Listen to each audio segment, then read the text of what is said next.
What up, Fight World? It's your boy Ego, and I'm back with some more boxing. I had a great time out in Denver, met a lot of good connects, and one of the greatest things about going on these business trips is you get to meet a lot of good people, and therefore comes a lot of information. So, a particular fight that I heard from what I'm hearing that they're showing a strong interest in is the title of this video: Terence Crawford versus Chris Algieri for the vacant belt that Chris Algieri was stripped of, and they're talking about making that fight at 140.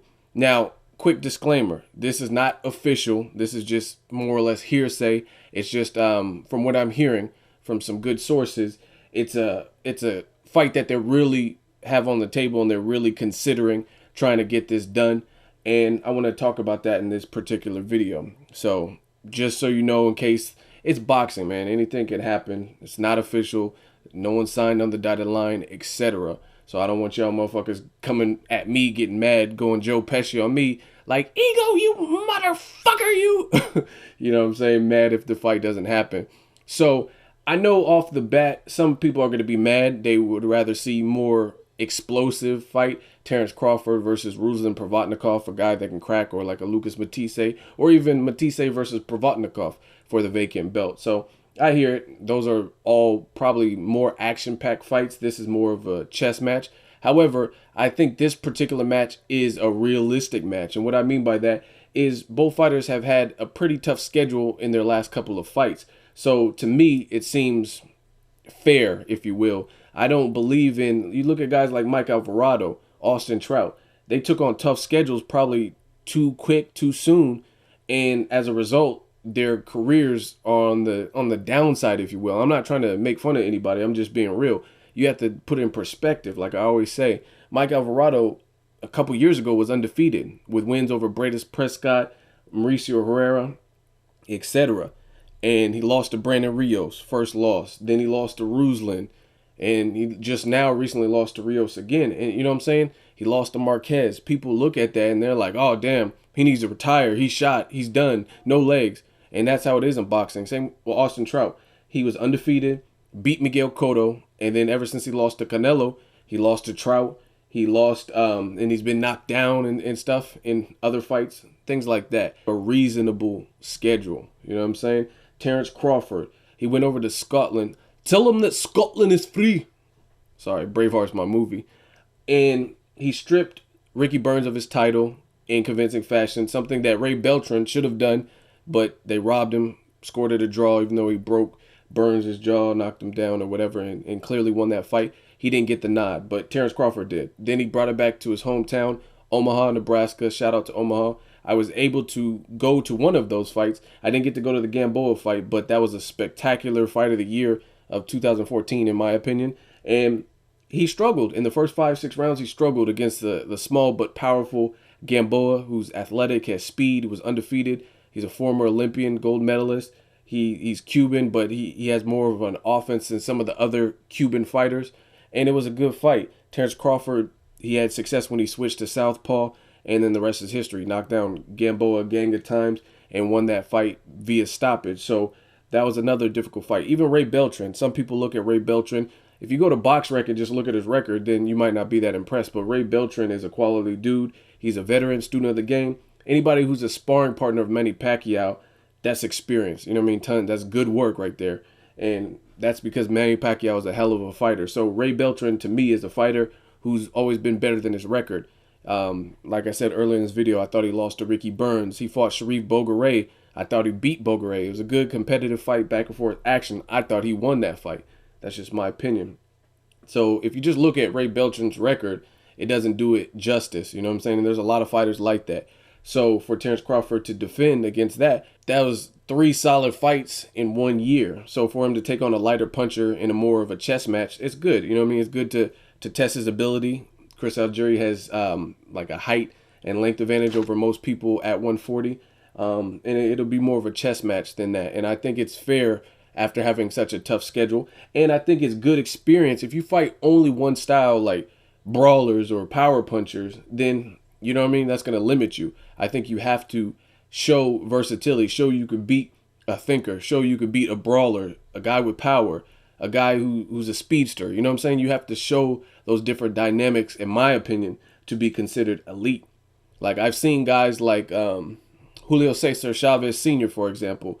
They beat guys and had good showings against guys with different styles. Pernell Whitaker, I mean, I don't think he won that fight, but you know what I mean, held his own, I guess you could say.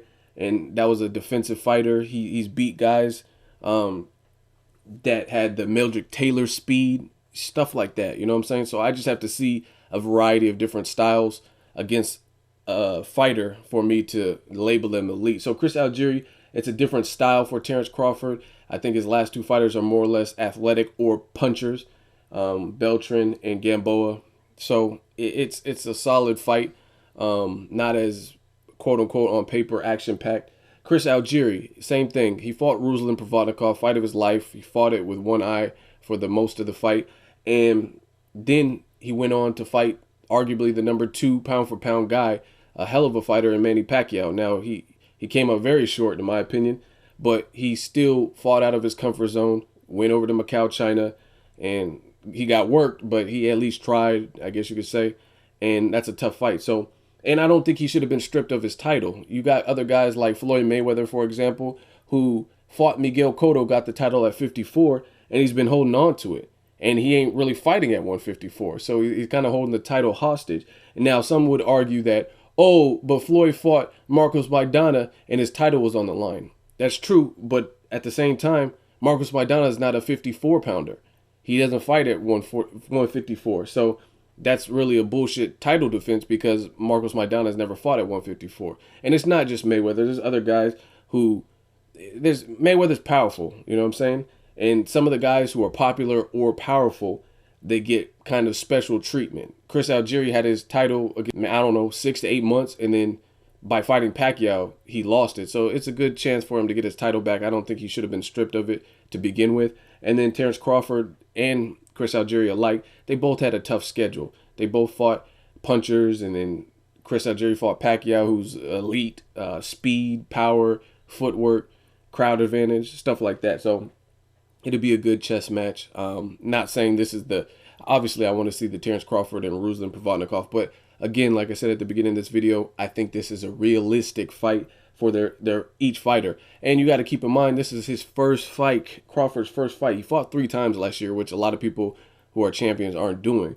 So that's one thing. And then another thing, it's his first fight at 140. So, I mean, it's not necessarily great for your career to immediately jump up and go against the most lethal puncher like a Lucas MATTHYSSE or Ruslan Provodnikov. Kind of let those marinate and let those fights build, acclimate to the weight a bit better, and then take it from there. So again, this is not an official fight. It is something, I talked to some people, and it's something being considered. It's on the table. We'll see what unfolds and what transpires if Terence Crawford and Chris Algieri were to fight. What do you think? Now, I also heard Chris Algieri is adding, I don't know if he's subtracting, but I heard he's working with John David Jackson, trainer of Sergey Kovalev. And I don't know if he's going to keep Tim Lane around to let him out the cage if he does fight Crawford. I thought an adjustment was needed there because Tim Lane did a horrible job, far too optimistic versus Pacquiao. He was getting whooped, beat to the punch, several knockdowns, and he's talking about, our plan is to knock out Pacquiao in the 10th or 11th round. He listens to me. I'm going to let him out the cage in a minute.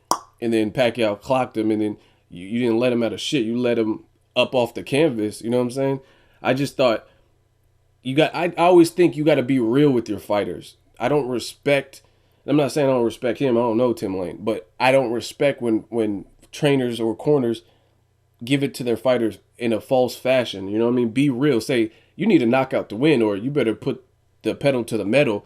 I appreciate that authenticity and that realness in the corner. Not like everything's like fucking sunshine and rainbows when it really isn't. Pacquiao was clearly winning. And you know you got your guy don't have punching power like that. So talking about a late knockout, that's just stupid. You don't have a fighter with one punch fight altering power. It's not going to happen.